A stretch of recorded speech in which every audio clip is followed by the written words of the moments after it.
ان الحمد للہ والصلاة والسلام علی رسول اللہ اما بعد فاعوذ باللہ السمیع العلیم من الشیطان الرجیم من همزه ونفخه ونفثه بسم اللہ الرحمن الرحیم قد افلح المؤمنون الذین هم فی صلاتهم خاشعون والذین هم عن اللغو معرضون۔ محترم سامعین اور معزز ناظرین، جو احباب بیٹھے ہوئے ہیں اور جو احباب ہمیں لائیو دیکھ رہے ہیں، آج کی نشست جیسا کہ اعلان کیا جا چکا ہے کہ شادی کی غیر شرعی رسومات، لیکن شادی ایک شرعی حکم ہے، جس طرح نماز پڑھنا شرعی حکم ہے، روزہ رکھنا شرعی حکم ہے، زکوٰۃ دینا شرعی حکم ہے، حج کرنا شرعی حکم ہے، اسی طرح ایک مسلمان کے لیے شادی کرنا شرعی حکم ہے۔ یہ الگ بات ہے کہ جس طرح حج کے لیے استطاعت کی شرط ہے، زکوٰۃ بھی ظاہر ہے جو صاحب استطاعت ہوگا وہ دے گا، اسی طرح بعض لوگ شادی کی استطاعت نہیں رکھتے، شریعت نے ان کو مستثنیٰ کر کے یہ بات عام طور پر ارشاد فرما دی، یا معاشر الشباب من استطاع منکم الباءۃ فلیتزوج۔ اور یاد رکھیے یہ صرف نبی کریم صلی اللہ علیہ وسلم کی حدیث میں حکم نہیں، قرآن کریم میں بھی سورہ نور میں اللہ تبارک و تعالیٰ نے ارشاد فرمایا وَأَنكِحُوا الْأَيَامَ مِنكُمْ وَالصَّالِحِينَ مِنْ عِبَادِكُمْ وَإِمَائِكُمْ، کہ جو بے نکاحے ہیں تم میں سے، وہ چاہے تمہارے آزاد رشتہ دار ہیں، بیٹے ہیں، بھائی ہیں، بھانجے بھتیجے ہیں، یا پھر جو غلام ہیں، لونڈیاں ہیں، ان کے بھی نکاح کر دو۔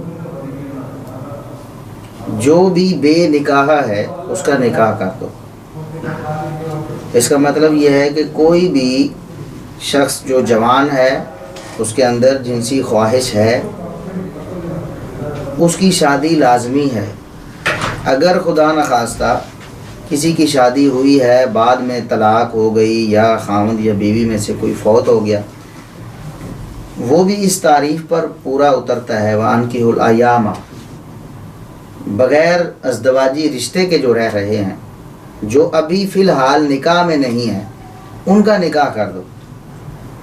اور نبی کریم صلی اللہ علیہ وسلم نے ارشاد فرمایا، یہ صحیح بخاری صحیح مسلم وغیرہ کی حدیث ہے، امام بخاری رحمہ اللہ تعالیٰ نے اسے کتاب النکاح کے آغاز میں پیش کیا ہے، 2-3 احادیث اس سے پہلے ہیں، اس کے بعد ایک باب امام صاحب نے قائم کیا ہے جو اسی حدیث کے الفاظ کے مطابق آپ صلی اللہ علیہ وسلم نے ارشاد فرمایا یا معاشر الشباب، نوجوانوں کی جماعت، سارے نوجوان جتنے بھی ہیں مخاطب ہیں نبی کریم صلی اللہ علیہ وسلم کے اس حکم کے،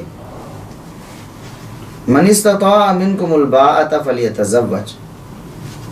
آپ کو یاد ہے کہ قرآن کریم میں جب اللہ تبارک و تعالیٰ نے حج بیت اللہ کو فرض کیا تو وہاں ارشاد فرمایا کہ بیت اللہ کا حج کرنا ہر شخص پر فرض ہے، من استطاع الیہ سبیلا، جو بیت اللہ کا حج کرنے کی طاقت رکھتا ہے، یعنی زیادہ راہ اس کے پاس ہے، اتنے پیسے ہیں کہ وہ جا کر واپس آ سکے، راہ کا خرچ ہے، تو اس پر بیت اللہ کا حج کرنا فرض ہے۔ یہاں نبی کریم صلی اللہ علیہ وسلم نے یہ بات ارشاد فرمائی کہ من استطاع منکم الباءۃ فلیتزوج، جو بھی نوجوان شادی کی طاقت رکھتا ہے، نکاح کی طاقت رکھتا ہے، اسے چاہیے کہ نکاح اور شادی کر لے۔ فَإِنَّهُ أَغَضُّ لِلْبَصَرِ وَأَحْسَنُ لِلْفَرْجِ، آپ صلی اللہ علیہ وسلم نے تاکید کے ساتھ ارشاد فرمایا کہ یہی ایک چیز ہے، یاد رکھیں الفاظ یہ ہیں، یہی ایک چیز، نکاح ہی ایک ایسی چیز ہے جو انسان کی نگاہوں کی حفاظت کرتی، انسان کی نگاہوں کو میلا ہونے سے بچاتی ہے اور انسان کے کردار کی محافظ ہے۔ نکاح کے علاوہ دنیا میں کوئی چیز ایسی نہیں ایک جوان شخص کے لیے جو اس کو گناہوں سے اور کردار کے خراب ہونے اور کردار کی جو اجلی چادر ہے اس کو میلا ہونے سے بچا سکے، صرف اور صرف نکاح ہے۔ اور جو طاقت نہیں رکھتا وہ کیا کرے؟ بڑی قیمتی بات ہے۔ آپ صلی اللہ علیہ وسلم نے ارشاد فرمایا وَمَن لَّمْ يَسْتَطِعْ فَعَلَيْهِ بِالصَّوْمِ، جو نکاح کی طاقت نہیں رکھتا۔ بس اوقات یہ بھی میں آگے بیان کرنے والا ہوں کہ نکاح کی طاقت سے کیا مراد ہے اور ہم نے کیا پیمانے بنا لیے۔ کسی مجبوری کی وجہ سے بس اوقات ایسے حالات ہوتے ہیں انسان کے، گھریلو حالات یا ایسی کوئی مشکل مصیبت ہوتی ہے، فوری طور پر نکاح کرنا اس کے لیے ممکن نہیں ہوتا، کوئی بھی مجبوری بن جاتی ہے، تو فعلیہ بالصوم، وہ لازمی طور پر روزے رکھے، روزے اس پر لازم ہیں۔ روزے رکھے گا تو پھر یہ دو چیزیں اسے حاصل ہو جائیں گی جو نکاح کی وجہ سے حاصل ہونی تھی۔ فَإِنَّهُ أَغَضُّ لِلْبَصَرِ وَأَحْسَنُ لِلْفَرْجِ، یہی دو چیزیں نکاح کا مقصد تھیں کہ نکاح سے انسان کی نظر کی حفاظت ہوتی ہے اور انسان کا کردار محفوظ ہوتا ہے۔ فرمایا پھر روزہ رکھے۔ اب جو نوجوان شادی کے بغیر پھرتے ہیں، اگر ان کی کوئی ایسی واقعی مجبوری ہے، انہیں چاہیے کہ وہ روزے رکھیں کثرت کے ساتھ، کم از کم ایک دن روزہ رکھیں، ایک دن چھوڑیں، تاکہ وہ گناہوں سے محفوظ رہ سکیں۔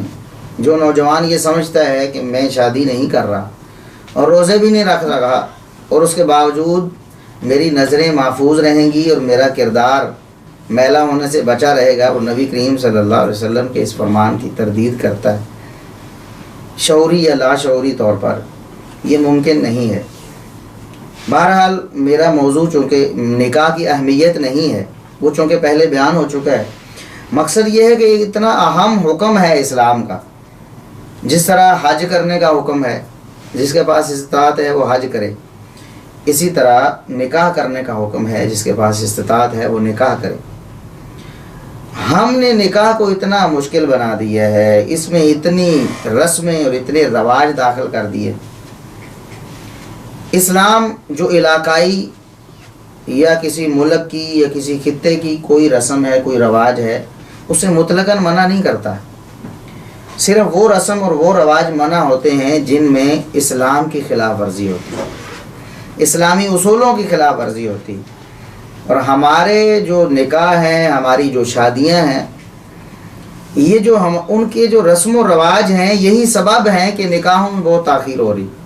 اور یہ جو شریعت کا تاکیدی حکم ہے، جس کے بارے میں بتایا گیا ہے کہ ایک ہی طریقہ ہے جس سے ہم اپنے کردار کو محفوظ کر سکتے ہیں، وہ نکاح ہے، تو اس کو مشکل کیوں بنا دیا گیا ہے؟ اس کے مشکل ہونے میں بہت بڑا جو سبب ہے وہ یہی رسم و رواج ہے، جو صرف رسم و رواج نہیں ہے بلکہ غیر شرعی رسم و رواج۔ ابھی 20-25 منٹ اور آدھا گھنٹہ ٹائم ہے، اگر مختلف دنیا کے مختلف خطوں میں اور پاکستان کے مختلف علاقوں میں جو رسوم اور رواج ہیں شادی کے حوالے سے، جنہوں نے غیر شرعی رسوم نے شادی کو مشکل کر دیا، اگر ان کے نام لے کر تھوڑا سا ان کا تعارف کرانا شروع کر دیا جائے تو شاید وقت ختم ہو جائے۔ اتنے زیادہ ہم نے پیدا کر لیے ہیں، اور آپ ہر علاقے میں جائیں گے وہاں کچھ تو کامن ہے، یعنی پورے ہمارے خطے کے ایسے ہیں، اور پھر ہر علاقے کے بہت سارے اپنے اپنے بھی ہیں، یعنی رواج ایسے ہیں اور وہ غیر شرعی ہیں۔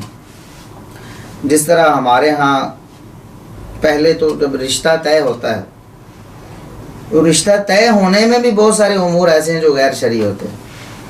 مثال کے طور پر اسلام نے اتنی اجازت دی ہے کہ ایک مرد ہے، اس نے شادی کرنی ہے کسی عورت سے، اسے معلوم ہوتا ہے کہ فلاں عورت ہے، اس کے ساتھ میرا رشتہ طے ہونے جا رہا ہے، میری شریک حیات بننے والی ہے، تو معاملہ طے ہونے سے پہلے اس کو ایک نظر دیکھ لے، ایک نظر، جس طرح دیکھتے ہیں اچانک دیکھتے ہیں نا۔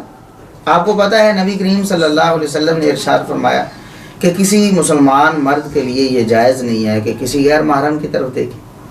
ہاں، ایک جو اچانک نظر اس کی پڑ جاتی ہے، مطلب وہ جا رہا تھا گلی میں، بازار میں، ایک بے پردہ عورت اس کے سامنے آ گئی، اچانک اس کی نظر پڑ گئی ہے، تو آپ صلی اللہ علیہ وسلم نے فرمایا اتنی ہی اس کے لیے رخصت تھی کہ اس کی نظر پڑ گئی، اس پر گناہ نہیں ہوا اس کو۔ اگر اس نے اس کو برقرار رکھا تو یہ دوسری نظر ہے، پھر تیسری ہے، پھر چوتھی ہے. یہ آپ جس طرح ابھی تو ماشاءاللہ ٹیکنالوجی کا دور ہے، آپ جانتے ہیں، کچھ اب آپ جانتے ہوں گے کہ یہ جو کیمرہ ہے، کیمرے لگے ہوئے ہیں نا، کیمرہ کیا کرتا ہے؟ یہ جو ویڈیو آپ مطلب بناتا ہے، بعد میں آپ اس کو چلاتے ہیں، یہ متحرک تصاویر ہوتی ہیں. تو یہ جو عام کیمرے ہیں، ایک سیکنڈ میں 25 تصاویر عام کیمرے بناتے ہیں. کچھ کیمرے 50 بناتے ہیں، کچھ اس سے بھی زیادہ. ایک سیکنڈ میں، وہ جو ایک سیکنڈ میں بار بار تصویر بنتی ہے، جب اس کو چلایا جاتا ہے تصویر تو وہ حرکت کرتی نظر آتی ہے، جس طرح بالکل آپ کے سامنے لائیو بول رہا ہوں. بالکل اسی طرح آنکھ بھی عکس بناتی ہے، بار بار بناتی رہتی ہے. تو یہ جب آپ ایک دم اسے دیکھتے ہیں اور فوراً نظر جھکا لیتے ہیں، یہ تو ایک نظر ہو گئی. اگر آپ نے اس کو برقرار رکھا تو آپ یہ نہ سمجھیں کہ میں نے تو پہلی ہی نظر لمبی کر لی. یہ عکس بنتے جا رہے ہیں آپ کی آنکھ میں، اور آپ کے دماغ میں محفوظ ہوتے جا رہے ہیں اس میموری میں، جو آپ کے دماغ کو خراب کرتی جاتی. یہ ایک وائرس ہے. یہ جو بد نظری ہے، کسی غیر محرم عورت کو دیکھنا، یہ بھی وائرس ہے جو آپ کے دماغ میں جو مفید معلومات ہیں ان کو خراب کرتا ہے، آپ کے اسلام کو متاثر کرتا ہے. بعض لوگ سمجھتے ہیں کہ اس میں کون سی اتنی بڑی بات. دیکھنے سے بہت، آپ دیکھتے ہیں ڈاکٹر، آپ کسی کی نظر کمزور ہوتی ہے، اس کی آنکھ کا آپریشن ہوتا ہے، اس طرح اس کو بتاتے ہیں کہ آپ نے ان چیزوں کی طرف نہیں دیکھنا، گرینری کی طرف. پہلے تو وہ آنکھ پر پٹی سبز لگا دیتے تھے کہ آنکھ کو سبز چیز نظر آئے، اس سے فائدہ ہوتا ہے. اب بھی سائنس بتاتی ہے کہ سرسبز چیزوں کو دیکھنے سے آپ کو فائدہ ہوتا ہے، آپ کی نظر کو بھی فائدہ ہوتا ہے، آپ کے دل و دماغ کو بھی فائدہ ہوتا ہے. یہ تو ایک عام چیز ہے، سرسبز چیز ہے، کوئی پودا، کوئی پھول ہے. تو ایک انسان کے ساتھ جو جذباتی تعلق ہے اس کا، ایک مخالف جنس کا، اس کو دیکھ کر آپ سمجھیں کچھ نہیں ہوگا. تو آپ کی نظر بار بار اسے ہماری ٹیکنالوجی اور یہ جو کیمرے کی زبان میں اس کو فریم کہتے ہیں، ایک فریم ریکارڈ ہوتا ہے. اور یہ جو کیمرے ہیں جو مصنوعی ہیں، جو مصنوعی کیمرے ہیں، یہ اگر ایک سیکنڈ میں 25-50 اور اس سے زیادہ فریم ریکارڈ کرتے ہیں، تو اللہ کا جو بنایا ہوا جو کیمرہ ہے نظر کا، یہ کتنے فریم ریکارڈ کرتا ہوگا، اندازہ کریں. تو فوراً آپ نظر کو جھکا لیں. بتانا یہ چاہ رہا تھا میں، بات لمبی ہو رہی، کہ اللہ کے رسول صلی اللہ علیہ وسلم نے فرمایا کہ ایک نظر آپ کو معاف ہے جو اچانک پڑ جائے. بالکل اسی طرح اگر آپ نے کسی عورت کو دیکھنا ہے تو ایک نظر، جس طرح اچانک نظر پڑتی ہے، بندے کو شکل و صورت کو اجمالی سا خاکہ آ جاتا ہے، پسند آ گئی چیز. اور یہ بھی اس صورت میں کہ انسان مطلب کوئی مسئلہ ہے. آپ صلی اللہ علیہ وسلم نے فرمایا، یہ صحیح بخاری وغیرہ میں ایک صحابی کو فرمایا کہ اس کو دیکھ لو، فَإِنَّ فِي أَعْيُنِ الْأَنصَارِ شَيْئًا. انصار کی جو عورتیں ہیں، مردوں میں بھی مسئلہ ہوگا، عورتوں کی آنکھوں میں بسا کر مسئلہ ہوتا ہے.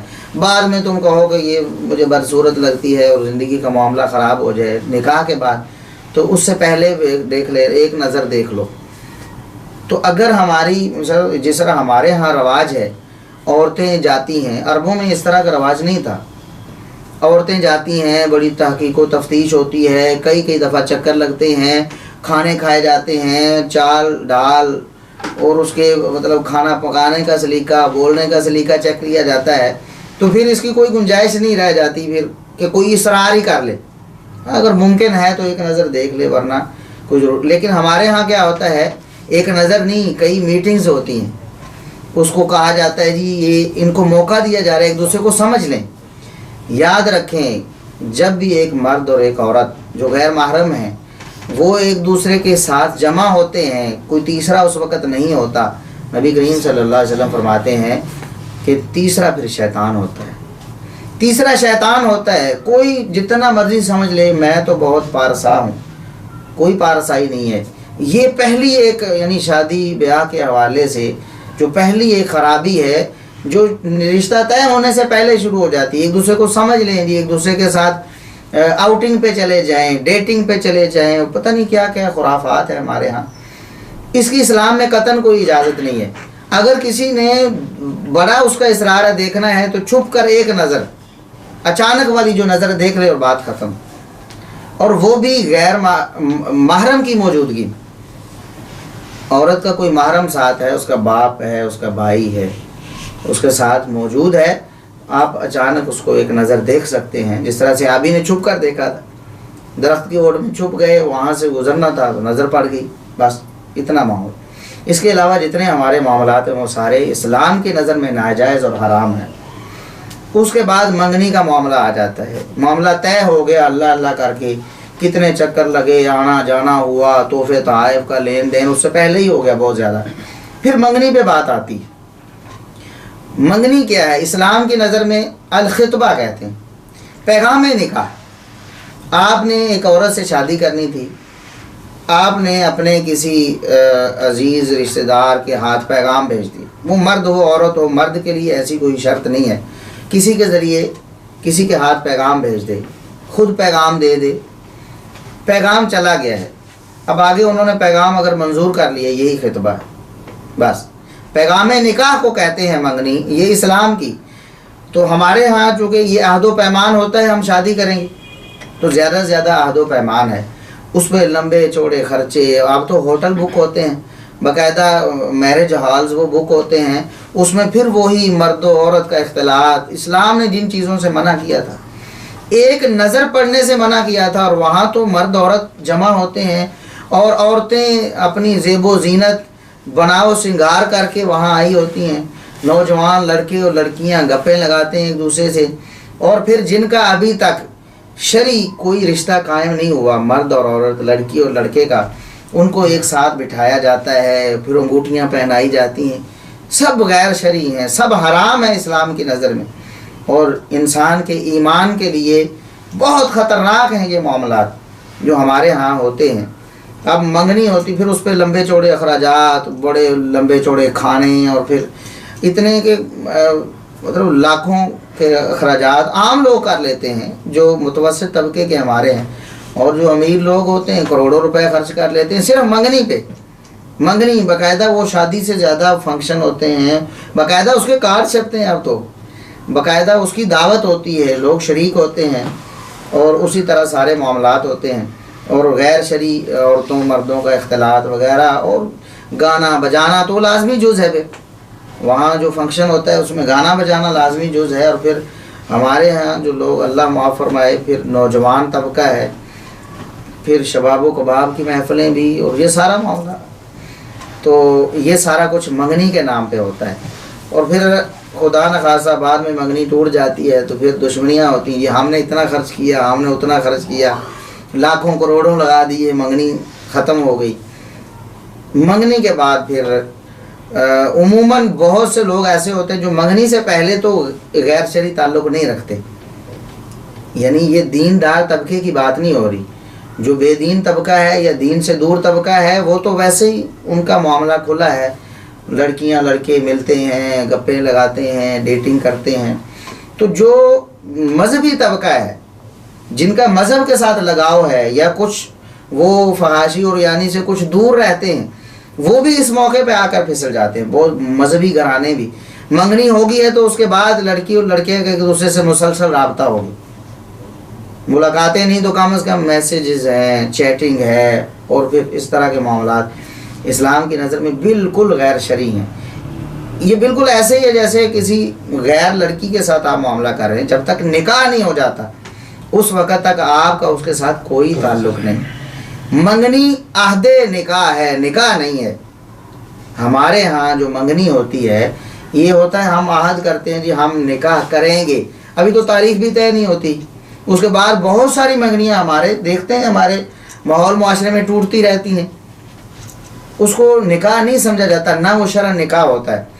تو یہ جو لڑکیوں لڑکوں کا آپس میں فون پہ باتیں کرنا منگنی کے بعد، وہ سمجھتے ہیں کہ شاید ہمیں اسلام نے اجازت دے، یہ بھی بالکل ناجائز اور حرام ہے، اسلام اس کی اجازت نہیں دیتا۔ بالکل ایسے ہی جیسے آپ غیر محرم کے ساتھ عام کسی کے ساتھ تعلق رکھیں، اسی طرح کا یہ تعلق ہے۔ اس کے بعد اگر شادی طے ہو جاتی ہے، ڈیٹ طے ہو جاتی شادی کی، پھر بہت ساری ایسی رسمیں، بہت ساری، اور وہ اکثر ان کا تعلق ہندو معاشرے سے، یعنی مسلمان ہندوؤں کے ساتھ رہے ہیں، وہاں کا ان کا چال چلن انہوں نے اختیار کیا، ان کے بہت سارے طریقے انہوں نے اپنی زندگی میں اپنا لیے۔ تو ہندوؤں کے بہت سارے یعنی معاملات ایسے ہیں، اور بہت سارے کچھ معاملات تو ایسے ہیں جو ان کے مذہبی یعنی پس منظر سے تعلق رکھتے ہیں، اور کچھ ویسے ہیں لیکن اسلام کے اصولوں کے خلاف ہیں۔ اب مایوں مہندی اور پتہ نہیں کیا کیا ہوتی ہے، مہندی کی رسم ہے، اس میں بھی بالکل اسی طرح مرد و زن کا اختلاط ہوگا، وہاں یعنی ہلڑ بازی ہوگی، شراب کباب کی محفلیں ہوں گی، اور پتہ نہیں کیا کچھ ہوتا ہے۔ وہ مہندی کے نام پہ رسم کیا ہے جی، وہ پتہ نہیں مہندی لے کر آتے ہیں لڑکی والے، کچھ تحفے تحائف ہوں گے کچھ اس طرح کے، وہ شادی کے ایک دو دن پہلے ان کے گھر میں آتے ہیں، اور پھر وہ سارا یعنی نوجوان لڑکے اور لڑکیاں ڈانس کرتے ہیں، ناچتے ہیں، گاتے ہیں، ایک دوسرے سے برے تعلقات، یہ جو بات چیت ہے یہ بھی برا تعلق ہے اسلام کے نظر میں، وہ سارا کچھ کھلے عام ہوتا ہے۔ تو اسی طرح اس کے بعد پھر پتہ نہیں، پھر وہ ہمارے ہاں بہت ساری ایسی خرافات ہیں جو خالصتاً ہندوانہ ہیں۔ مثال کے طور پر یہ سمجھا جاتا ہے وہ جو لڑکا ہے جس کی شادی ہونے والی ہے، وہ اس کو گھر سے نکلنے نہیں دیا جاتا، کچھ دن پابندی ہوتی ہے، اور اس کے پھر اس کو کچھ کڑے وغیرہ کچھ پہنائے، وہ رسی کو پہنا دیتے ہیں، اور پھر مہندی کا معاملہ ہے، مہندی کے بعد اور شادی سے پہلے، بارات سے پہلے، بارات تو ایک بہت بڑا فتنہ جیسا ہمارے ہاں بن چکا ہے، اس سے پہلے یہ ہوتا ہے کہ مختلف علاقوں کے مختلف رواج ہیں، کوئی گھوڑے پر چڑھاتا ہے، کوئی ادھر بٹھاتا ہے گھر میں کسی جگہ پر کرسی پہ بٹھاتا ہے، کوئی کس طرح، پھر لین دین کا سلسلہ شروع ہوتا ہے۔ یہ ابھی شادی کا لین دین نہیں، شادی سے پہلے ہی، بارات سے بھی پہلے ہی یہ لین دین کا سلسلہ۔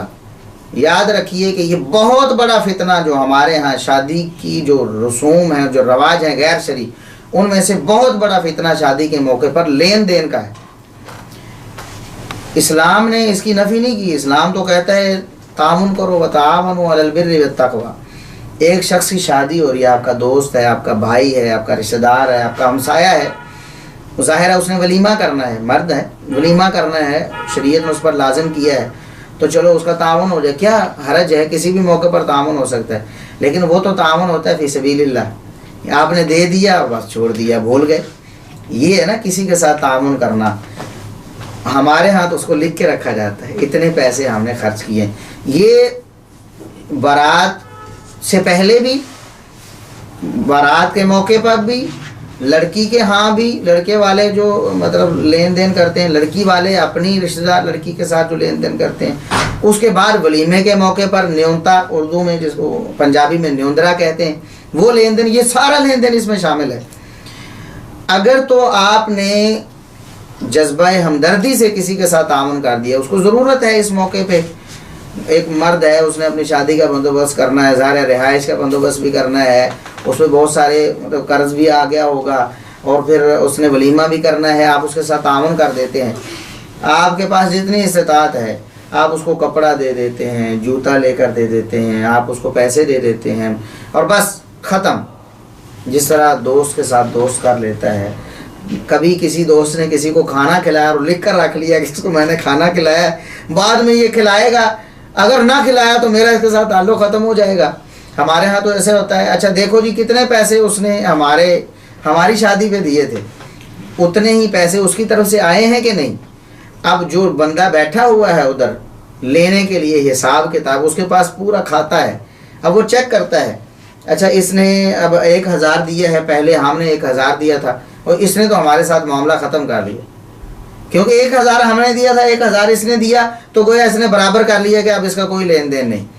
اس کے لیے ضروری ہے کہ وہ اس سے زیادہ دے، مطلب اس نے اگر 1000 لیا ہے تو 1500 دے، 1500 لیا ہے تو 2000 دے، تاکہ اس کے ساتھ سلسلہ چلتا رہے۔ اور یاد رکھیں یہ سود کی ایک بہت بری قسم، سود بھی ہے اور جوا بھی ہے۔ اگر آپ نے اس کو دے دیے اور بس بھی اللہ کی رضا کے لیے میں نے تو تعاون کیا تھا، مسلمان بھائی ہو، رشتہ دار ہو، ٹھیک ہے، بہت اچھی بات ہے، اسلام اس کی حوصلہ افزائی کرے۔ اگر آپ نے اس کو لکھ کے رکھ لیا اور بعد میں آپ نے زیادہ لے لیے، کوئی آپ نے تو اسے ادھار دیے تھے نا، 1000 دیا تھا 1500 لے لیا، تو آپ نے سود کھایا اور جوا بن جائے گا۔ کیسے؟ آپ وہ شخص اگر فوت ہو جاتا ہے، اس کے ساتھ لڑائی ہو جاتی تو ڈوب گئے نا۔ اگر وہ نہ دے سکا، وہ مقروض ہو کر اللہ کے ہاں چلا گیا ہے اور انہوں نے تو نظر میں دیکھا اچھا اس نے قرضہ تو نہیں دینا، نہیں جی کسی کا قرضہ نہیں دینا. تو اس صورت میں جو کسی کو دے کر یا کسی سے لے کر جو معاملہ کیا ہوا ہے اور وہ چھوڑ کر چلا گیا ہے، اب وہ راضی تو نہیں ہے کہ وہ ہمیں پیسے دیے بغیر چلا گیا، تو یہ جوا بھی ہے. مطلب لگ گیا تو لگ گیا، زیادہ لے لیے، اور نہیں لگا نہیں دیے اس نے تو ڈوب گئے، کیونکہ آپ نے تو اس کو معاف کرنے کی نیت سے تو دیے ہی نہیں تھے، لینے کی نیت سے دیے تھے، تو آپ کے ڈوب گئے. یوں یہ جوا ہو گیا، اور یہ بہت بڑا فتنہ ہے، اور مسلمانوں کو چاہیے کہ اس فتنے کو پہلی فرصت میں ختم کر. کیا ہوتا ہے، آپ شریعت نے جو ولیمے کا حکم دیا ہے، اب شریعت نے یہ نہیں کہا، آپ رسول اکرم صلی اللہ علیہ وسلم نے ارشاد فرمایا صحابی کو اولم ولو بشاۃ، ولیمہ کرو چاہو ایک بکری کر دو. اور یہ آپ صلی اللہ علیہ وسلم نے اس صحابی کو نہیں فرمایا جو نادار تھا، یہ عبد الرحمن بن عوف رضی اللہ تعالیٰ عنہ جو جانے مانے تاجر ہیں، مدینے میں گئے ہیں ہجرت کر کے، پاس کچھ بھی نہیں ہے. یہ تو انصاری جو بھائی بنا ہے اس نے آفر کی ہے میں آپ کو اپنا آدھا گھر دے دیتا ہوں، مال دے دیتا ہوں، میری بیوی ایک سے زیادہ ایک کو طلاق دے دیتا ہوں، اس سے آپ نکاح کر لو. نبی کریم صلی اللہ علیہ وسلم نے جو بھائی چارہ کروایا، ہم نے تعاون کرنا ہے. انکار کر دیتے مجھے کسی چیز کی ضرورت نہیں، مجھے مال کی بھی گھر کی ضرورت نہیں ہے، مجھے بازار کا راستہ تو دکھاؤ. پھر تجارت کرتے ہیں، اللہ برکت دیتا ہے، دیکھتے ہی دیکھتے مالدار لوگوں میں شمار ہو جاتا ہے. تو نبی کریم صلی اللہ علیہ وسلم، یہ صحیح بخاری کا واقعہ ہے نا، صحیح بخاری میں مذکور ہے. آپ صلی اللہ علیہ وسلم پوچھتے ہیں عبد الرحمن لگتا ہے شادی کر لی. اندازہ کریں شادی کو کتنا آسان بنایا ہے، کون سے رسم و رواج ہیں شادی میں. ابھی تو ہمیں کوئی اگر دعوت نہ دے، استاد شاگرد کو کہے گا اچھا ہمیں تو بلایا ہی نہیں آپ نے، دوست کو اچھا شادی کروا لی ہے ہمیں بتایا ہی نہیں، ناراض ہو جائیں گے، بڑی بڑی ناراضگیاں کر لیں گے، گلے شکوے ہوں گے. دیکھیں مدینے میں ہی رہ رہے ہیں صحابی، شادی کرتے ہیں، نبی کریم صلی اللہ علیہ وسلم کو کوئی معلوم نہیں. کتنی آسان ہے شادی شریعت میں. ایک اور واقعہ بیان کروں گا کہ اسلام نے شادی کا کیا تصور دیا، ہم نے ان رسموں اور ان رواجوں کی وجہ سے اس کو کیا بنا دیا. مشکل ترین معاملہ ہمارے ہاں شادی کا بن گیا. تو بہرحال اللہ کے رسول صلی اللہ علیہ وسلم نے عبد الرحمن بن عوف رضی اللہ تعالیٰ عنہ کو جو مالدار تھے انہیں فرمایا کہ ولیمہ کرو چاہے ایک بکری کر لو، جن کے لیے بکری کوئی معنی نہیں رکھتی اتنا زیادہ. ورنہ آپ صلی اللہ علیہ وسلم نے اپنا ولیمہ صحیح بخاری میں مذکور ہے، دوسری کتابوں میں اپنا ولیمہ ستو اور جو سے بھی کیا، ستو اور جو سے ولیمہ کر دیا، ولیمہ ہو گیا. کتنی آسان ہے. اور ہم نے ولیمے کے لیے کتنی زیادہ معاملات، ابھی تو ہم آگے نکل گئے ہیں، بارات کا معاملہ آنا تھا، بارات سے پہلے ہی لین دین ہوا ہے، اور وہ سارے معاملات کچھ شرکیہ معاملات ہیں جو اس طرح کر گزرتے ہیں مسلمان. اب بارات ہے، ایک فوج ہے جو شاید سمجھتے ہیں کہ وہ لڑکی کو فتح کرنے جا رہے ہیں، ان کے ساتھ اسلحہ ہے، وہاں جناب وہ آتش بازی کا مظاہرہ کریں گے، وہاں اسلحہ چلائیں گے. کس کو کیا بتا رہے ہیں آپ؟ تو ایک لڑکی آپ لینے گئے ہیں، آپ کی بھی بہن ہے، اس نے بھی رخصت ہونا ہے، باعزت طریقے سے جائیں، چند افراد اس کو لے کر آ جائیں، یا لڑکی والے یہ اہتمام کریں کہ خود لڑکی کو لے کے چلے جائیں. اتنا ہی، اسلام میں ایسا کوئی تصور نہیں ہے. دیکھیں سیدہ فاطمہ رضی اللہ تعالیٰ عنہا کی شادی رسول اکرم صلی اللہ علیہ وسلم نے اپنے ہاتھوں سے کی ہے. جو بھی انتظام انصرام ہے وہ علی رضی اللہ تعالیٰ عنہ نے کیا ہے. آپ صلی اللہ علیہ وسلم سے منقول ہے، آپ نے مشکیزہ دے دیا، چکی دے دی، کچھ روایات آتی ہیں. یہ ایک تحفہ ہے جو عام طور پر شخص شادی کے بعد بھی اپنی بچی کو دے دیتا. اگر کسی کے پاس ہے، اسلام منع نہیں کرتا آپ کچھ بھی نہ دو، جو ہے آپ دے دو. جو امیر ہے وہ اپنی استطاعت کے مطابق دے دے، جو غریب ہے کچھ نہ دے. مرد کے ذمہ ہے سارا کچھ. اور ہمارے ہاں تو یہاں مطلب ہے کہ مقروض ہو جاتے ہیں لوگ، ساری زندگی قرضوں میں دبے رہتے ہیں، سودی معاملات میں ملوث ہو جاتے ہیں، چادر سے اپنے پاؤں زیادہ پھیلا لیتے ہیں، مشکلات اور مصیبتوں کا شکار ہو جاتے ہیں. اور پھر آگے پھر بھی گلے شکوے ختم نہیں ہوتے، اپنا پورا زور لگا کے سارا سامان دیں گے، اور آگے سے پھر بھی شکوہ ہوگا، فلاں چیز نہیں لے کر آئی، فلاں چیز نہیں تھی، فلاں چیز اچھی نہیں تھی، فرنیچر اچھا نہیں بنا تھا، فلاں چیز ایسے نہیں تھی. اسلام نے تو کہا کہ مرد کی ذمہ داری، مرد اپنی ذمہ داری کو پورا کرے. لڑکی والے کچھ بھی نہ دیں، ان سے کوئی مطالبہ نہیں کر سکتا، دل میں کوئی حرص بھی نہیں رکھ سکتا. ہاں ان کے پاس کچھ ہے، انہوں نے دے دیا اپنی مرضی سے، ضروری نہیں کہ وہ اسی موقع پر دیں، شادی کے بعد بھی دے سکتے ہیں، کسی موقع پہ اپنی بیٹی کو کچھ بھی دیں. لیکن جو ہم نے معاملہ بنا لیا، لینے والے کے دل میں حرص ہے کہ میں نے لینا ہے، دینے والے کے ذہن میں خوف ہے کہ میں نے پورا کرنا ہے، یہ جہیز ایک لعنت، اس کے لعنت ہونے میں کوئی شبہ نہیں۔ والدین اپنی مرضی سے دے دیں، جب بھی دیں کوئی حرج نہیں۔ اور ادھر ہمارے یہاں تو الٹی گنگا بہتی ہر معاملے میں۔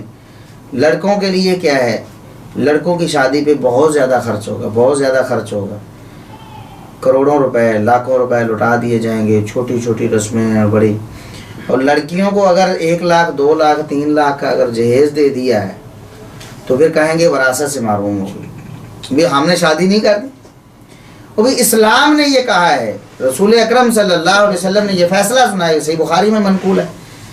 ایک صحابی آئے ہیں، میں اپنے بیٹے کو یہ غلام دینا چاہتا ہوں، فرمایا اکل ولادی کا نحلتہ مثل ھذا، ساری اولاد کو ایسا دیا ہے، بیٹوں کو نہیں، ساری اولاد کو ایسا دیا ہے، بیٹوں کو بھی بیٹیوں کو بھی۔ عرض کیا نہیں، فرمایا کہ مجھے گناہ کے معاملے پر گواہ بنانے آئے ہو، اشہد علی ھذا غیری، جاؤ کسی اور کو گواہ بناؤ، لا اشہد علی جور، یہ ظلم و زیادتی والا معاملہ ہے، اس پر میں گواہ بنوں؟ یہ ظلم و زیادتی ہے کہ ایک طرف یعنی بیٹوں پر آپ خرچ کرتے ہیں، ان کی تعلیم پر بھی زیادہ خرچ، ان کی تربیت پر بھی زیادہ خرچ، ان کے ویسے بھی اخراجات زیادہ، ان کی شادیوں پہ بھی لاکھوں کروڑوں خرچ، اور بیٹی کی شادی پہ اگر 2-3 لاکھ خرچ کر دیا ہے تو پھر وراثت سے محروم کر دیا ہے، یہ احسان کیا ہے۔ شریعت تو کہتی ہے کہ جتنا بیٹے پر خرچ کیا ہے بیٹی پر بھی کرو۔ جس کے پاس استطاعت ہے بیٹے کی شادی پہ اگر کروڑوں اور لاکھوں خرچ کر سکتا ہے، بیٹی کو بھی غیر شرعی رسوم پر نہیں، ویسے اس کو دے، اس کا حق ہے جتنا حق بیٹے کا ہے زندگی میں۔ مرنے کے بعد تو وراثت میں بیٹی کو آدھا ملتا ہے، لیکن زندگی میں شریعت یہ لازم کرتی ہے کہ جتنا بیٹے کو دیا ہے اتنا ہی بیٹی کو بھی دو۔ تو بہرحال ہم نے تو ہر معاملے کو غلط کر دیا، یہ بھی معاملہ غلط کر دیا۔ تو یہ جہیز کا لین دین، لینے والا اگر دل میں حرص رکھتا ہے کہ اتنا آنا چاہیے، لعنت ہے۔ دینے والا اگر یہ اپنے دل میں خوف محسوس کرتا ہے کہ اتنا میں نے دینا ہے، میرے پر پابندی ہے، نہ دیا تو کیا ہوگا، لعنت ہے۔ یہ اس وجہ سے شادیاں، کتنی عورتیں، کتنی لڑکیاں بوڑھی ہو گئی بیچاری، کتنے خاندان برباد ہو گئے بیچارے، کتنی خودکشیاں ہو گئی اس وجہ سے۔ نوجوان وہ بغیرت نوجوان ہیں جو یہ طمع رکھتے ہیں کہ میری بیوی لے کر آئے۔ یہ مرد ہے، مرد کی ذمہ داری ہے کما کر کھلانا پلانا، اس کی رہائش کا بندوبست کرنا، اس کے رہن سہن کے لیے، اس کے لیے بیڈ کا بندوبست کرنا، اس کے لیے کپڑوں کا بندوبست کرنا، اس کے لیے جوتے کا بندوبست کرنا۔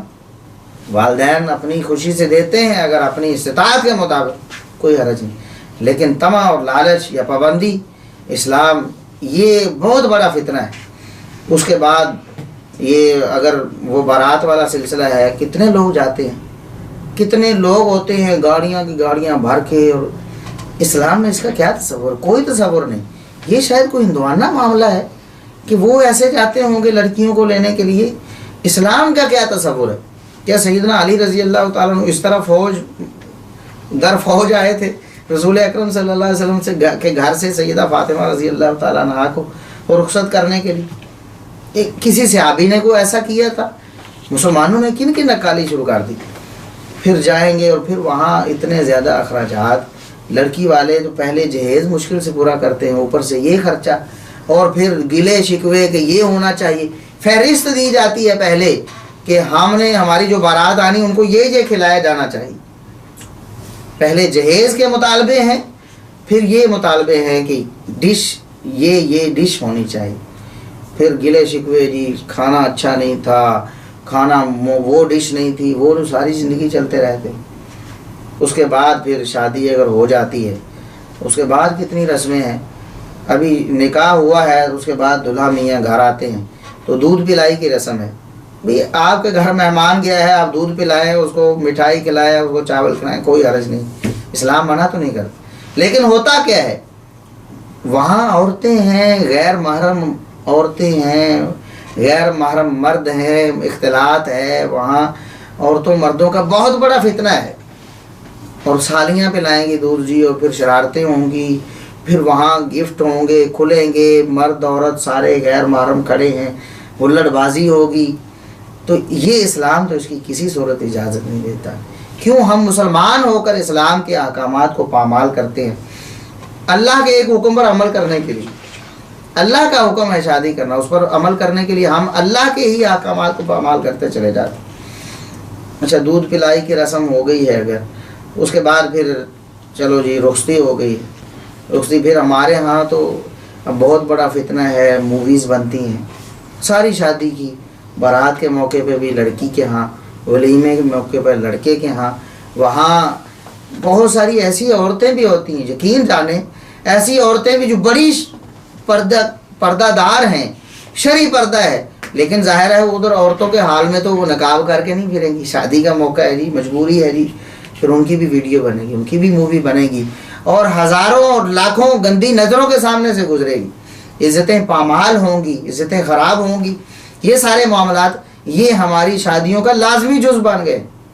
مطلب جی مووی کیوں نہیں بنی جی، مووی بنتی ہے، اور پھر وہ بنانے والے جو ہیں، خود مجھے ایسے لوگوں نے بتایا، ایک ایسے ہمارے دوست ہیں جو اب توبہ کر چکے، اللہ کے فضل و کرم سے نیک ہیں، باشرہ ہیں، کہتے ہیں میں پہلے یہ کام کرتا رہا، مووی میکر تھا، اور کہتے ہیں کہ یقین جانیں ایسے ایسے گھرانوں کی عورتیں کہ کبھی کسی نے ان کو بے پردہ نہیں دیکھا تھا، اس موقع پہ جناب سب لوگوں نے دیکھا، مووی بنانے والے نے دیکھا، اور پھر مووی بنا کر اس نے اپنے دوستوں کو دکھایا کہ دیکھو فلاں عورت جس کے بارے میں تم ساری زندگی تما لیے پھرتے رہے کہ یہ جناب پردہ دار عورت، اس کو کیسے دیکھیں، آؤ میں دکھاتا ہوں۔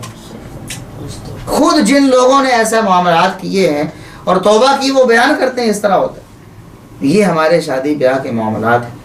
اس کے بعد پھر مطلب بارات ہو گئی، یہ سارے رسوم سارے رواج ہو گئے، اس کے بعد پھر جب گھر آتی تو پتہ نہیں کیا سمجھتے ہیں، وہ تیل وغیرہ ڈالتے ہیں دہلیز پہ، پتہ نہیں یہ سارے ہندوؤں سے ہم نے لیے، وہ سمجھتے اس میں کوئی شاید برکت ہوتی ہے، کوئی بلائیں ٹلتی ہیں، لڑکی کو جناب قرآن کے سائے میں گزارا جاتا ہے، سمجھتے ہیں پتہ نہیں کیا ہو جائے، ساری زندگی قرآن پہ عمل نہیں کیا، بعد میں بھی عمل نہیں کرنا، قرآن کے سائے میں جا رہی ہے جی، قرآن ساتھ گفٹ میں ملے گا، نہ اس سے پہلے قرآن پڑھایا نہ بعد میں اس نے پڑھنا ہے، بس ایک رسم کے طور پر ایک رواج ہے کہ ہم اس کو ایک مذہبی ایک تقدس بھی دے دیں شادی کو جی، ایک مطلب ہے کہ قرآن کے سائے میں عورت کو رخصت کرے۔ صبح ولیمہ ہوتا ہے، ولیمے کے بارے میں رسول اللہ صلی اللہ علیہ وسلم نے تاکیداً ارشاد فرمایا، لیکن ہم نے اس کو بھی فتنہ بنا دیا۔ بدترین کھانا ولیمے کا کھانا ہے ہمارے آج کے دور کا، اور میں نہیں کہہ رہا، وقت زیادہ ہو رہا ہے، چند منٹوں میں بات کو مکمل کرتا ہوں۔ صحیح بخاری کی حدیث ہے، صحیح مسلم میں بھی ہے، رسول اللہ صلی اللہ علیہ وسلم نے ارشاد فرمایا شر الطعام طعام الولیمہ، سب سے بدترین کھانا دنیا کا اگر کوئی ہے تو ولیمے کا کھانا ہے۔ یہ آپ صلی اللہ علیہ وسلم نے ارشاد فرمایا۔ کیوں؟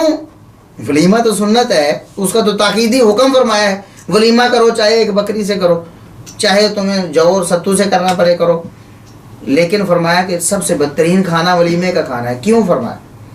وجہ آپ صلی اللہ علیہ وسلم نے ساتھ میں ارشاد فرمایا یمنعھا من یاتیھا، جو بیچارے آنا چاہتے ہیں انہیں روکا جاتا ہے، غریب مسکین بیچارے جن کو کھانے کے لیے اچھا نہیں ملتا، یہ موقع ہے آپ کا خوشی کا، آپ کی طرف سے صدقہ و خیرات ہو جائے، انہیں بلاؤ، انہیں روکا جاتا ہے، دعوت نہیں دی جاتی۔ وَیُدْعَىٰ إِلَيْهَا مَن یَأْبَاهَا، جو انکار کرتے ہیں انہیں بلایا جاتا ہے، چودھری صاحب ہیں، MNA صاحب ہیں، MP صاحب ہیں، یہ فلاں بڑے تاجر ہیں، کارڈ بھیجے جاتے ہیں، کہتے ہیں ہمارے پاس ٹائم نہیں، چودھری صاحب لازمی آنا۔ کیسے رسول اللہ صلی اللہ علیہ وسلم کے الفاظ دیکھیں، فرمایا جو آنا چاہتے ہیں انہیں روکا جاتا ہے، اور جو انکار کرتے ہیں ان کی منت سماجت کی جاتی ہے۔ ولیمہ کس لیے ہے؟ یہ اپنے رشتہ داروں کو کھلا دینا، یا دوست و احباب کو، یا بڑے بڑے چودھری صاحبان کو، سیاسی لوگوں کا اکٹھ کرنے کا نہیں ہے، یہ تو ایک برکت کے طور پر اسلام نے رکھا تھا۔ کھانا کھلاؤ لوگوں کو، آپ کے نکاح میں برکت ہو، تو کھانا کھلانا وہ فتنہ بن گیا۔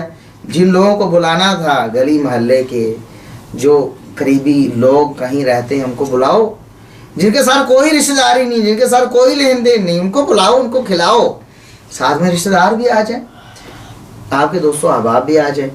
تو بدترین کھانا آج ہمارے معاشرے میں دیکھیں، کبھی کسی نے، وہ مذہبی ہو غیر مذہبی ہو، کبھی کسی نے یہ تصور رکھا کہ میں نے غریبوں مسکینوں کو بلانا ہے اپنے ولیمے پہ، دوستوں کی فہرستیں تیار ہوں گی، رشتہ داروں کی ہوں گی، اور بااثر لوگوں کی ہوں گی۔ کبھی کسی نے کہا ہماری لسٹ میں کوئی 20-25 غریب لوگ بھی ہیں، کوئی یتیم بھی ہیں، کوئی مسکین بھی ہیں جن کو بلانا چاہیے تھا، ورنہ ہمارا کھانا بدترین ہو جائے گا۔ بدترین ہے۔ اور پھر اس موقع پر نیونتے کا لینا دینا، یہ سارے معاملات میں واضح کر چکا ہوں۔ اس کے بعد پھر گھر آ جاتے ہیں جی، پھر کتنی مطلب رسومات ہیں۔ لڑکی جو ہے وہ اس کی گود میں اس کا جو دیور ہے وہ بیٹھتا ہے، جوان دیور ہوتے ہیں، غیر محرم ہے، جن کے لیے دیکھنا کیا، ان ایک نظر دیکھنا بھی حرام ہے، اس کی گودی میں بٹھانا، اس کو اپنی گودی میں بٹھا لینا، اور پھر سارے معاملات۔ اس کے بعد پھر جب وہ اپنے گھر سے میکے پہ آتی ہے، ساتھ میں خامد آتا ہے، پھر اس کی جوتی چھپائی جاتی ہے، اور وہ سالیاں ایسا معاملہ کرتی، سالیاں ان کے ساتھ کھلا گپ شپ ہوتا ہے، ہلڑ بازی ہوتی ہے، اور یہ جو تعلق ہوتا ہے جن کے ساتھ رشتہ داری بن گئی ہے، وہ عورتیں اگر آپ کی غیر محرم ہیں تو ان کے ساتھ بات چیت زیادہ، بہت زیادہ فتنے کا سبب ہے۔ نبی کریم صلی اللہ علیہ وسلم سے پوچھا نہیں گیا غیر محرم کے دیور کے بارے میں آپ کا کیا خیال ہے، اللہ کے رسول گھر میں ہوتا ہے، کیا مجبوری؟ فرمایا الحم والموت، وہ تو موت ہے، اس کے ساتھ اگر اس کی بات چیت ہے تو وہ گناہ سے نہیں بچ سکے۔ جس طرح موت آنی ہے، اگر دیور کے ساتھ فاصلہ نہ رکھا گیا، اور دیور کے ساتھ ساتھ وہ رشتہ دار، وہ اگر آپ کی بیوی کی طرف سے ہیں، وہ سالیاں ہیں، اب اس مرد کا تعلق اس کے ساتھ فاصلہ نہ رکھا گیا، شرعی حدود و قیود کو اگر پامال کیا گیا تو خرابی آ کر رہے گی، جس طرح موت آ کر رہتی۔ تو بہرحال اللہ تبارک و تعالی ہمیں ان سارے معاملات سے بچائے۔ آخر میں ایک حدیث عرض کرتا ہوں، شادی رسم و رواج کہاں ہیں، اسلام کہاں ہے؟ ایک عورت، صحیح بخاری صحیح مسلم کا واقعہ ہے، ایک عورت آتی ہے، آ کر کہتی ہے اللہ کے رسول میں اپنا آپ کے سامنے ہبہ کرتی ہوں۔ یہ نبی کریم صلی اللہ علیہ وسلم کا خاصہ تھا، عورتیں اپنا آپ ہبہ کر سکتی، یعنی آپ کو شادی کے لیے پیش کر سکتی تھی۔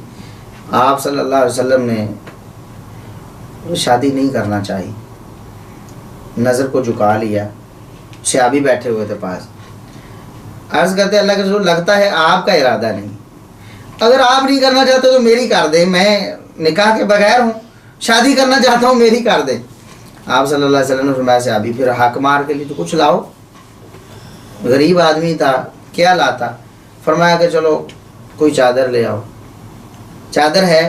اس نے کہا ایک ہی چادر ہے میرے پاس، آدھی آدھی کر دوں گا۔ فرمایا آدھی آدھی کر کے کیا کرو، نہ اس کے کام کی نہ تمہارے کام کی، تمہارے کام بھی نہیں آئے گی، اس کے بھی نہیں آئے گی، چادر تو تمہارے اپنے اظہار سے بھی جائے گی۔ جاؤ کوئی انگوٹھی سونے چاندی کی نہیں، لوہے کا کوئی چھلا ہی لیا۔ وہ بیچارہ اتنا غریب تھا، لوہے کے چھلے سے بھی، وہ بھی ڈھونڈنے سے اس کو نہیں ملا، معذرت کی اللہ کے رسول لوہے کا چھلا بھی نہیں۔ اچھا فرمایا قرآن آتا ہے، قرآن کی کچھ صورتیں، عرض کیا اللہ کے رسول ہاں فلاں صورتیں آتی ہیں۔ فرمایا جاؤ قرآن کی یہ صورتیں پڑھا دو، فقد ملکتکھا بما معک من القرآن، فقد زوجتکھا بما معک من القرآن، بہت سارے الفاظ اس بارے میں آئے۔ جاؤ تمہیں یہ اس عورت سے تمہاری شادی کی، تمہارا نکاح کر دیا، اس قرآن کے عوض جو تمہارے پاس ہے قرآن پڑھا دینا۔ کتنی چند لمحوں میں شادی ہوگی، کوئی رسم ہوئی، کوئی رواج ہوا، کوئی جہیز کا مطالبہ، کوئی لین دین، کوئی لمبی چھوڑی بارات، کچھ بھی نہیں۔ اسلام نے تو شادی اتنی آسان کی، اور ہم نے کتنی مشکل کر دی، اتنے لوازمات، اتنی رسمیں، اتنے رواج ڈال دیے کہ شادی کرنے کا کوئی نوجوان سوچے کیسے؟ اس سے پہلے کہتا ہے میں اپنے پاؤں پہ کھڑا ہو جاؤں، سٹینڈ ہو جاؤں گا، مجھے ملازمت مل جائے گی، گھر بنا لوں گا، یہ کر لوں گا، وہ کر لوں گا۔ لڑکی کہتی میری تعلیم مکمل ہو جائے گی، میں کسی جاب پہ لگ جاؤں گی، یہ ہو جائے گا، وہ ہو جائے گی۔ یہ سارے معاملات جو ہیں اسلام میں ان کی کوئی اجازت نہیں ہے۔ اللہ تبارک و تعالی ہمیں نکاح کو آسان کرنے کی توفیق عطا فرمائے۔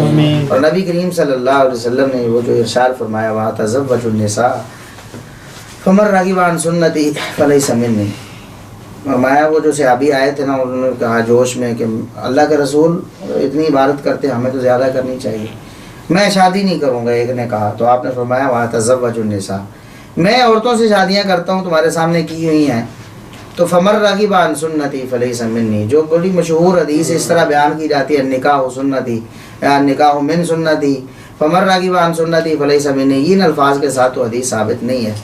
یہ الفاظ صحیح بخاری میں وَتَزَوَّجُ النِّسَاء، میں عورتوں سے شادی کرتا ہوں، فمن راغب عن سنتی فلیس منی، جس نے میری سنت سے منہ موڑا ہے اس کا مجھ سے کوئی تعلق نہیں۔ یعنی جو شادی کو سمجھے یہ کیا کوئی ضروری نہیں شادی کرنا، کیا کرنا شادی کر کے جی، مطلب اس اسلام کے حکم کو ہلکا سمجھتا ہے، اس کو کوئی اہمیت بے وقت کرتا ہے. فرمایا اس کا مجھ سے کوئی تعلق نہیں. اور آپ نے تاکیداً فرمایا شادی کرو، جوانوں شادی کرو، فوراً شادی کرو، جیسے ہی موقع ملتا ہے شادی کرو.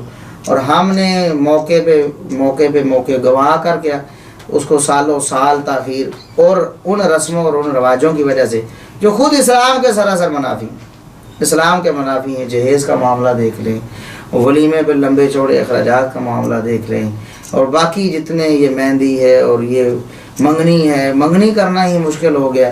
جو ہمارے ہاں جو رواج ہے، جن رواجوں کے تحت منگنی کی جاتی ہے، اللہ تبارک و تعالی ہمیں اسلام کی احکامات کے مطابق نکاح کے فریضے کو سر انجام دینے کی توفیق عطا فرمائے، اور جتنی غیر شرعی رسومات ہیں اللہ تبارک و تعالی ہمیں ان سے محفوظ فرمائے. وآخر دعوانا الحمدللہ رب العالمین.